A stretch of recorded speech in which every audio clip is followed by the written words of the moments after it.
के लिए है। हम किसी भी तरह की अंधश्रद्धा को बढ़ावा नहीं देते। घना अंधेरा और काले बादलों से घिरी हुई रात थी। एक वीरान जगह पर एक पुरानी हवेली खड़ी थी। हवेली के चारों ओर ऊंची घास और सूखे पेड़ थे, जो इस जगह की भयानकता को और भी बढ़ा रहे थे। रात के सन्नाटे में केवल झिंगुरों की आवाजें सुनाई दे रही थीं। एक आदमी अपनी कार से वहां से गुजर रहा था। अचानक उसकी कार खराब हो गई। उसने कार से बाहर निकलकर इधर उधर देखा। चारों ओर केवल अंधेरा और वो हवेली दिखाई दे रही थी। और इसी बीच मूसलाधार बारिश शुरू हो गई। यहाँ खड़े रहने से बेहतर है कि मैं इस हवेली में जाकर थोड़ी देर के लिए छिप जाऊं। वो कार छोड़कर हवेली की ओर बढ़ा। हवेली का दरवाजा खुला हुआ था। अंदर जाते ही उसे एक अजीब सी ठंडक महसूस हुई। अचानक दरवाजा अपने आप बंद हो गया। वो चौंक कर पीछे मुड़ा, लेकिन कुछ नहीं दिखा। ये क्या था? क्या यहाँ कोई और भी है? उस वक्त अचानक किसी अदृश्य शक्ति ने उसे धक्का दिया और वो फर्श पर गिर पड़ा। उसकी आंखों के सामने सब कुछ धुंधला हो गया और एक भयानक चीख उसके कानों में गूंज उठी। वो मदद के लिए चिल्लाया, लेकिन उसकी आवाज हवेली की मोटी दीवारों से टकराकर वापस आ गई। और तभी उसके सामने एक आत्मा प्रकट हुई। वो चीखता रह गया और उस आत्मा ने उसे मार डाला। हवेली का फर्श लाल हो गया और बाहर बादल छट गए।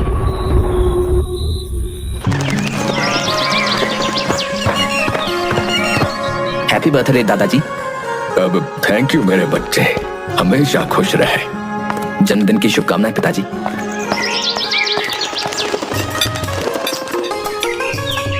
ये लीजिए पिताजी, मैंने आपके लिए आपकी फेवरेट खीर बनाई है। हैप्पी बर्थडे मेरे प्यारे दादाजी। अरे बस बस, मैं तो थैंक यू करते हुए ही मर जाऊंगा। अरे मरे आपके दुश्मन दादाजी, अभी तो आपको 100 साल जीना है। आज आत्मा राम का जन्मदिन था और उसका पूरा परिवार उसके जन्मदिन की सेलिब्रेशन में लगा हुआ था। उसका बेटा सुरेश, बहू मीना, पोता कमल और पोती तान्या, सभी लोग उससे बहुत प्यार करते थे। दादाजी, आज आपके जन्मदिन पर आपके लिए एक बड़ा सरप्राइज है। अब सरप्राइज? क्या सरप्राइज है बेटा? हाँ बेटा, क्या सरप्राइज है? तूने हमें बताया नहीं। चलो सब पता चल जाएगा। सभी लोग गाड़ी में बैठकर एक रास्ते पर चल पड़े। कमल ड्राइव कर रहा था और आत्माराम सरप्राइज के लिए काफी खुश और एक्साइटेड था। कमल ने एक वीरान रास्ते पर गाड़ी रोकी और सब बाहर निकले। सामने वही पुरानी हवेली थी, जिसे देखकर आत्माराम हैरान रह गया। अब ये तो हमारी पुरानी हवेली है, मेरी पुश्तैनी हवेली, जो मुझे मजबूरन बेचनी पड़ी थी। जी हाँ दादाजी, मैंने इसे आपके जन्मदिन के लिए फिर से खरीद लिया है। बेटा, इसकी क्या जरूरत थी? तुमने इस खंडहर के लिए इतने पैसे क्यों खर्च किए? ये खंडहर कभी आपका घर था और अब फिर से होगा। परिवार के सभी लोग बहुत खुश थे, लेकिन हवेली के अंदर छिपी भयानक सच्चाई से वो सभी अनजान थे। कमल, ये सब ठीक है, लेकिन यहाँ रहना सुरक्षित नहीं है। चलो वापस चलते हैं। अरे दादाजी, हम यहाँ आपके जन्मदिन का जश्न मनाने आए हैं। इस वीकेंड हम यहीं रहेंगे। नहीं कमल, मुझे वापस चलना है। यहाँ कुछ ठीक नहीं लग रहा। ओफो दादाजी, अब कोई बहस नहीं, हम यहीं रहेंगे। आप घबराओ नहीं, यहाँ कोई खतरा नहीं है। मैंने सफाई करवा ली थी। आत्माराम ने एक आखिरी बार कोशिश की, लेकिन कमल ने उसकी एक न सुनी। सभी लोग हवेली के अंदर चले गए। उन्हें नहीं पता था कि इस जगह पर क्या चीज उनका इंतजार कर रही है। वो लोग पार्टी की तैयारी में लग गए। पार्टी की तैयारी करते करते शाम हो गई।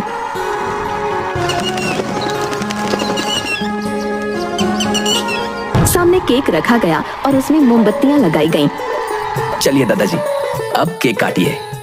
पहले मोमबत्तियां बुझाइए। अब हाँ करता हूँ। आत्माराम मोमबत्तियां बुझाने ही वाला था कि तभी अचानक लाइट चली गई। पूरी हवेली में अंधेरा हो गया। सिर्फ मोमबत्तियों की रोशनी ने देखने भर का उजाला करके रखा था। अरे ये क्या हो गया? जा कमल देख कर आ, लाइट क्यों बंद हो गई? कमल ने मोबाइल की फ्लैश चलाई और लाइट का मेन स्विच देखने चला गया। जैसे ही वो स्विच बोर्ड के पास पहुंचा, उसे अचानक पायल की आवाज सुनाई दी। ये आवाज कहाँ से आ रही है? कौन है वहाँ? कमल पायल की आवाज का पीछा करता हुआ उसकी ओर बढ़ा। उसे लगा कोई औरत आगे आगे भाग रही है। वो आवाज का पीछा करते हुए हवेली के पिछले हिस्से में पहुंच गया। रुक जाओ, कौन हो तुम? सामने आओ। जैसे ही वो और आगे बढ़ा, अचानक एक बिल्ली कमल के ऊपर कूद पड़ी और फर्श पर गिर पड़ा। उसकी चीख हवेली में गूंज उठी। कौन हो तुम? मुझसे दूर रहो। तभी अचानक लाइट वापस आ गई। परिवार के सभी सदस्य कमल की चीख सुनकर उसके पास दौड़े आए। कमल, क्या हुआ? तुम ठीक तो हो? हाँ, मैं ठीक हूँ, लेकिन यहाँ कुछ अजीब था। अब मैंने कहा था ना, यहाँ कुछ ठीक नहीं है। हमें तुरंत यहाँ से चलना चाहिए। अरे नहीं, वो मेरा वहम होगा। एक बिल्ली मेरे ऊपर कूद पड़ी, इसलिए मैं डर गया बस। सबकी आंखों में डर और चिंता साफ झलक रही थी।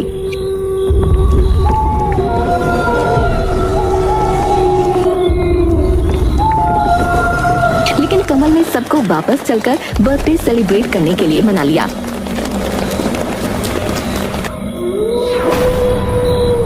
Happy birthday to you, happy birthday to you. अब ये कौन बोला? कौन? कोई मेरा नाम लेकर बोला। अब नहीं पिताजी, हम ही लोग तो बोल रहे हैं और हमने आपका नाम नहीं लिया। मीना केक खाकर हाथ धोने के लिए बाथरूम में गई। जैसे ही उसने नल खोला, उसमें से पानी की जगह खून निकलने लगा। वो ये देखकर घबरा गई। उसने तुरंत नल बंद कर दिया, लेकिन उसकी नजर बाथटब पर पड़ी तो वो भी खून से भरा हुआ था। हे भगवान, ये क्या हो रहा है? यहाँ आखिर चल क्या रहा है? मीना डर के मारे बाथरूम से बाहर भागी। जैसे ही वो हॉल में पहुंची, उसने देखा कि सभी के गले कटे हुए हैं और वो सब खून में लथपथ पड़े हैं। नहीं, ये नहीं हो सकता। तुम सबको क्या हो गया? ये किसने किया? मीना की चीखों से हवेली गूंज उठी। उसने अपनी आंखें बंद कर लीं और जोर जोर से चिल्लाने लगी, बचाओ, बचाओ, किसी ने मेरे परिवार को मार डाला। तभी सुरेश ने मीना को झकझोरते हुए जगाया। मीना ने देखा कि सब लोग सही सलामत खड़े हैं। मीना, क्या हुआ? तुम इतनी घबराई हुई क्यों? वो सब लोग मर गए थे। खून, हर जगह खून था। शांत हो जाओ मम्मी, ये सब आपका भ्रम था, हम सब ठीक हैं। मीना को राहत मिली, लेकिन उसका दिल अभी भी तेजी से धड़क रहा था। वो समझ गई कि इस हवेली में जरूर कुछ बहुत भयानक है जो अब भी उनके आसपास है। तभी तान्या को हवेली के बाहर कोई खड़ा नजर आया। वो सम्मोहित होकर उसकी तरफ जाने लगी।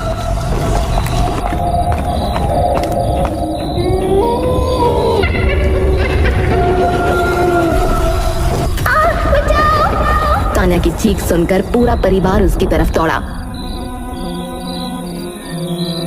अब हमें तुरंत यहाँ से निकलना चाहिए। हाँ, ये जगह बहुत खतरनाक है। चलो जल्दी करो। वो लोग वहाँ से निकलने के लिए अपना सारा सामान समेटने लगे। कमल को बहुत गिल्टी फील हो रहा था कि वो अपने परिवार को ऐसी खतरनाक जगह ले आया।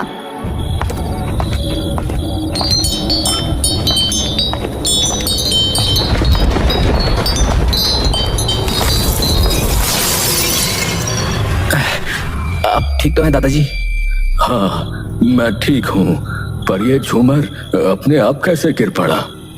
इस हवेली में कुछ भी अपने आप नहीं हो रहा। यहाँ कोई आत्मा या भूत प्रेत है। चलो जल्दी यहाँ से निकलो। सब लोग खौफ से बाहर की तरफ भागने लगे। कमल ने मुड़कर देखा तो सुरेश अपनी जगह पर ही खड़ा हुआ था। अरे क्या हुआ पापा? आप वहाँ क्यों खड़े हो? जल्दी बाहर आओ। नहीं, मैं नहीं आऊंगी। ये तू क्या कर रहा है? जल्दी बाहर आ।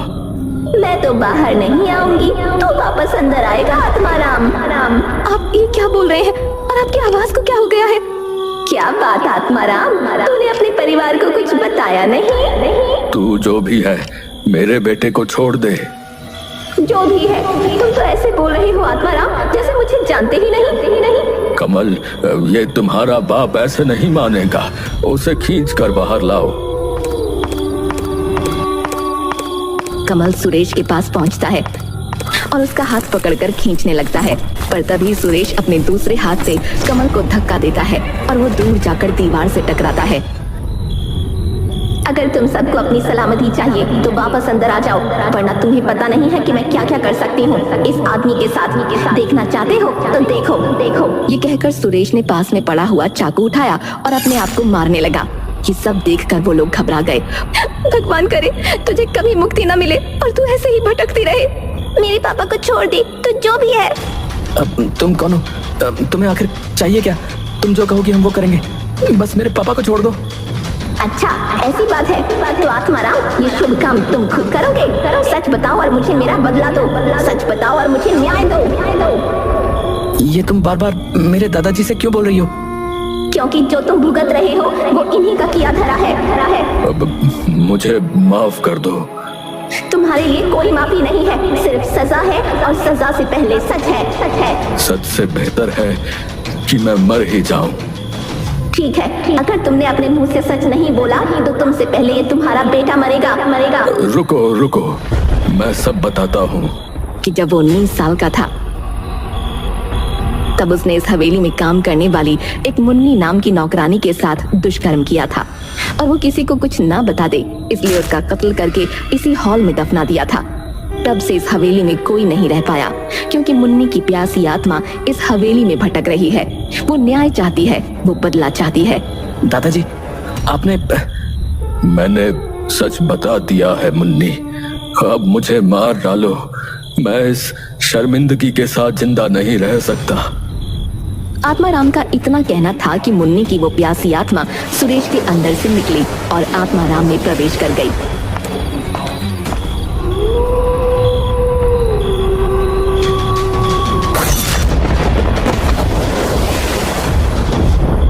तुम लोग इसकी मौत का शोक मनाना चाहो तो मना सकते हो, लेकिन मुझे अब मुक्ति मिल गई है। मैं जा रही हूँ, ये हवेली अब तुम्हारी है हमेशा के लिए। मुन्नी को मुक्ति मिल चुकी थी। आत्माराम की लाश सामने पड़ी थी।